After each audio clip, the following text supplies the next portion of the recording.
Ever wonder why one country's interest rate might be significantly different from another? It's a complex interplay of economics, politics, and market dynamics. And today, we're going to delve into that fascinating world. Starting our global tour in Argentina, we find the highest interest rate on our list at 69.5%. This is due to a combination of high inflation rates and economic instability. Next, we head to Brazil, where the interest rate stands at 13.75%. High public debt and inflation issues contribute to this relatively high rate. Turkey also has an interest rate of 13%, influenced by political instability and economic challenges, including a high current account deficit. In Mexico, we find an interest rate of 8.5%. This rate is a result of the country's efforts to curb inflation and stabilize the peso. Moving on to Russia, the interest rate is 8%. This rate reflects the country's attempt to balance inflation with its need to stimulate economic growth. South Africa's interest rate is 5.5%, influenced by the country's need to attract foreign investment while maintaining price stability.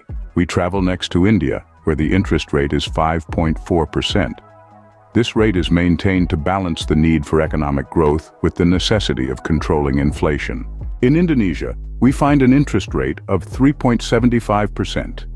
This rate is influenced by the country's efforts to maintain economic stability and attract foreign investment. Moving to China, the interest rate stands at 3.65%. This rate reflects the country's focus on promoting economic growth while maintaining financial stability. In Saudi Arabia, the interest rate is 3%, influenced by the country's efforts to manage inflation and stimulate economic growth. Canada, South Korea, and the United States all have an interest rate of 2.5%. This rate reflects each country's efforts to balance economic growth with inflation control. Australia's interest rate stands at 1.85%. This rate is a result of the country's efforts to stimulate economic growth while keeping inflation under control. In the United Kingdom, the interest rate is 1.75%.